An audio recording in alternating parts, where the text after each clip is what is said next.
Hi friends, welcome to my channel.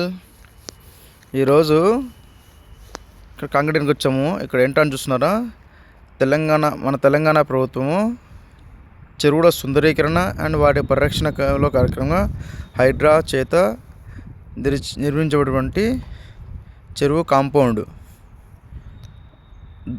అలాగే ఆ చెరువు కాంపౌండ్ చుట్టూ పాదాచారుల కోసం వాక్వే నిర్మిస్తున్నారు. అందులో భాగంగా ఇక్కడ మేము కాంక్రీట్ ఫిల్ చేస్తున్నాము. చూసారా, ఈ పైపులు ఒకదానికి ఒకటి జాయింట్ చేసుకుంటూ వచ్చారు. లాంగ్ తీసుకెళ్ళిపోయారు. లాంగ్గా ఒకదానికి ఒక పైపులు జాయింట్ చేసుకుంటూ చివరికి లైన్ కొడతారు. కాంక్రీట్ పాస్ చేసే సమయంలో ఒక్కోసారి చివరి దాకా మాల్ పాస్ కాదు. అలాంటప్పుడు వీళ్ళు మధ్యలో కట్ చేసి వాటి పైపుని క్లీన్ చేసి మళ్ళీ జాయింట్ చేస్తారు. చూడండి, ఇలా జాయింట్ చేసి మళ్ళీ పాస్ చేస్తారు. అలా చివరి దాకా ఇలా కాంక్రీట్ని పాస్ చేయడం జరుగుతుంది. ఇలా పాస్ చేయడానికి ఫస్ట్ సిమెంట్తో కూడిన వాటర్ ఫస్ట్ పాస్ చేస్తారు. ఆ వాటర్తో పాటు కాంక్రీట్ కూడా వచ్చేస్తుంది. చూసారా, చివరికి స్టార్ట్ అయింది. ఇది ఫైనల్ అవుట్పుట్. బిఫోర్ చేసింది అనమాట. ఇప్పుడు ఈరోజు చేస్తున్నది మనము. కాంక్రీట్ వేసిన తర్వాత వాళ్ళు లెవెల్ చేసిన తర్వాత ఈ పార్లాంటి పరికరంతో దాన్ని చాలా స్మూత్గా చేస్తారు. స్మూత్ చేసేసిన తర్వాత మన రెడ్ కలర్ పౌడర్ను ఇలా చల్లడం జరుగుతుంది. దీనివల్ల కలర్ చేంజ్ అయిపోయి మనకి రెడ్ కలర్లో వస్తుంది కాంక్రీట్ అంతా. అంటే ఆఫ్టర్ ఫినిషింగ్ తర్వాత టైల్స్ రెడ్ కలర్లో వేసిన అలాగా కనిపించడానికి, అవుట్పుట్ కనిపించడానికి. ఈ రెడ్ కలర్ పౌడర్ను టోటల్ 2 లేయర్స్ చల్లుతారు. ఇంకా ఫస్ట్ లేయర్ చల్లిన తర్వాత దాన్ని ఫినిషింగ్ చేసి దాన్ని సెకండ్ లేయర్ మళ్ళీ చల్లుతారు. దాని ద్వారా మంచి అవుట్పుట్ వస్తుంది.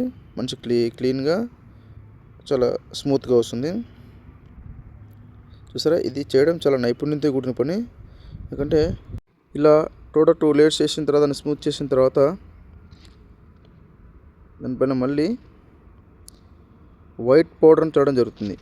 ఈ వైట్ పౌడర్ ఏంటంటే, ఈ వైట్ పౌడర్ని చల్లడం వల్ల ఇక్కడ మనకు చూసినటువంటి అచ్చులు ఉన్నాయి కదా, మన ఇటుకలు వేసినటువంటి షేప్స్ చూడడానికి ఈ అచ్చులు ఉపయోగిస్తారు. రబ్బర్ లాంటి పరికరం ఇది. ఈ అచ్చులు ఇక్కడ అతుకోకుండా ఉంటాయి ఈ పౌడర్ చేయడం వల్ల.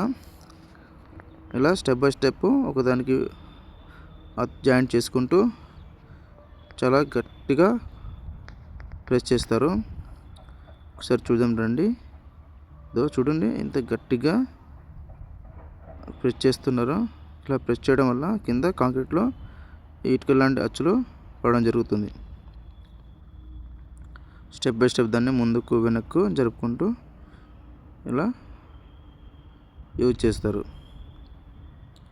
This is out. చూసారా ఫైనల్ అవుట్పుట్ ఎలా ఉందో. ఇక్కడ ఇటుకలు యూజ్ చేశారేమో అన్నంతగా అనిపిస్తుంది కదా. ఈ వీడియో నచ్చితే మీకు లైక్ చేయండి, సబ్స్క్రైబ్ చేయండి, షేర్ చేయండి. మళ్ళీ వీడియో కోసం మా ఛానల్ని ఫాలో అప్ చేయండి.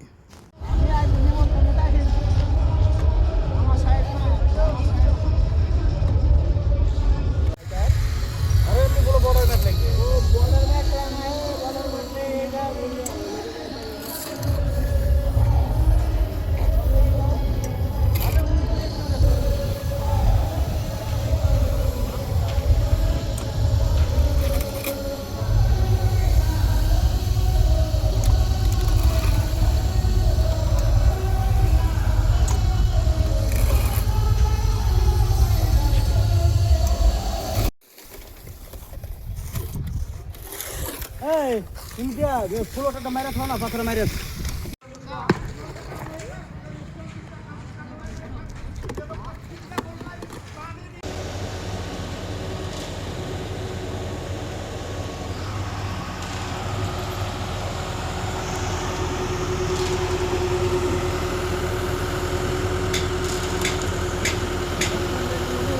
Yeah.